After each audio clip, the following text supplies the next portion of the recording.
Okay, so the next problem is number 87 from A16. It's an incline problem. We have an incline, the angle of which is 30 degrees. And we have two boxes, one that's 1 kilogram, one that's 2 kilograms. Initially, they have this as 1 kilogram and this is 2 kilograms. And they give us their individual coefficient of frictions. They're actually different, which is kind of strange. And the best place to start with this is by drawing a force diagram. So when I look at box 1, meaning the 1 kilogram box, I know that there is weight going down, normal force going up, friction going this way, and a tension force going this way.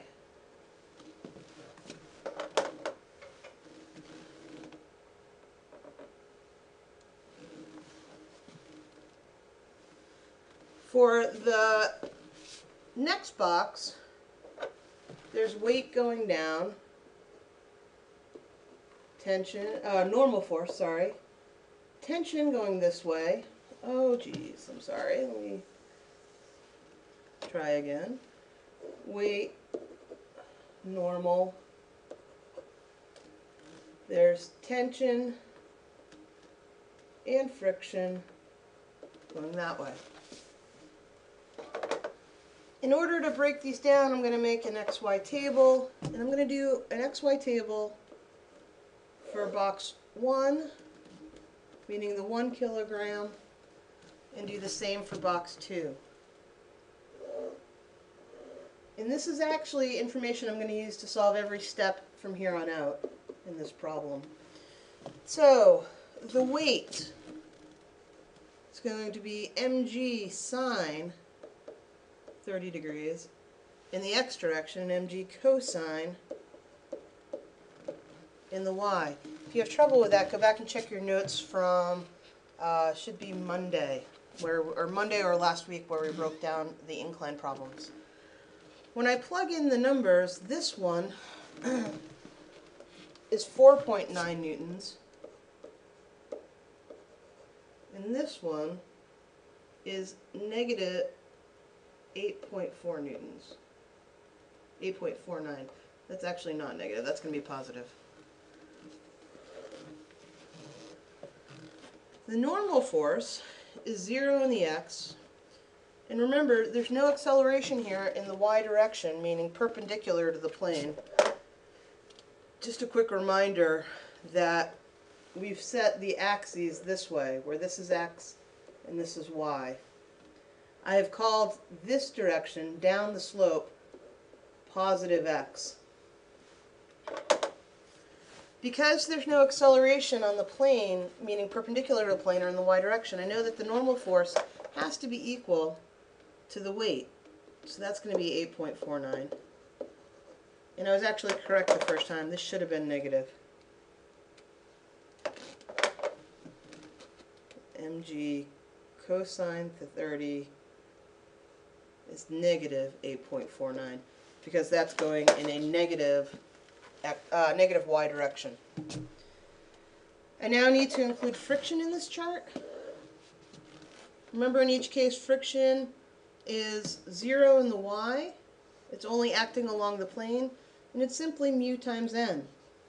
So for box 1, that's going to be 0.1 times 8.49 newtons, or 0.849 newtons. And this should be negative. It's acting up along the incline. I'm going to do the same thing now for box 2. I end up with 9.8 newtons here. This is all based on 2 kilograms. Negative 16.98 newtons. Positive 16.98. 0 in the x direction. And when I do mu n down here, it's 0.2. The boxes must be made out of some different material because they have different coefficients of friction.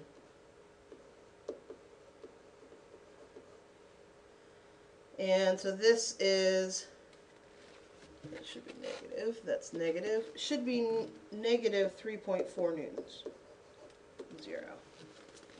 So now it's good to sort of step back and look at what we've got. I have not included anything in here for tension yet, because tension, we know, will be 0 on the y,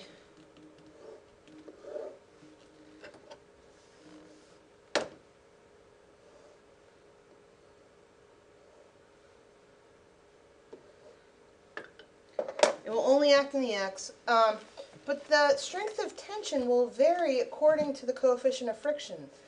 In this situation, when the boxes are arranged as they are, with box 2, the 2 kilogram box, below box 1, an interesting thing happens. If you look at the net force and the resulting acceleration of each box, A asks you, how do the boxes accelerate?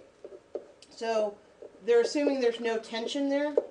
If you read the language of the problem, it says there are just 2 boxes. One, they give you 1 kilogram of the coefficient of friction, 2 kilograms of the coefficient of friction placed on an incline. They don't actually add the string in this problem until part B, so part A is looking without tension. And so if I look at the net force in the x direction for box number 1 and find its acceleration, it's going to be based on weight in the x direction minus friction. Notice I'm putting the negative signs in. This actually could be positive because I've put the negative signs in the table, meaning when I go to plug in the actual numbers, I'll get MA equals 4.9 newtons minus 0.849. So all of the direction of these numbers was accounted for in the table. When I solve for M is 1 kilogram, 4.9 newtons minus 0.849 divided by 1 kilogram. A is equal to 3.2 meters per second squared. This is for box 1. I repeat the process for box 2.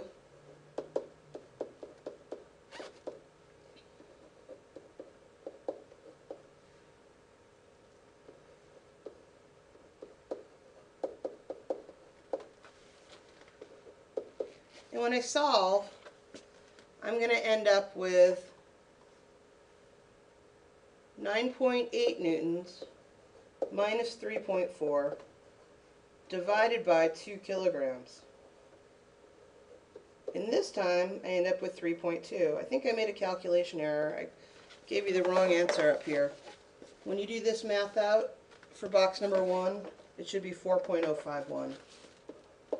Or 4.1 meters per second squared. I just reported the wrong calculation.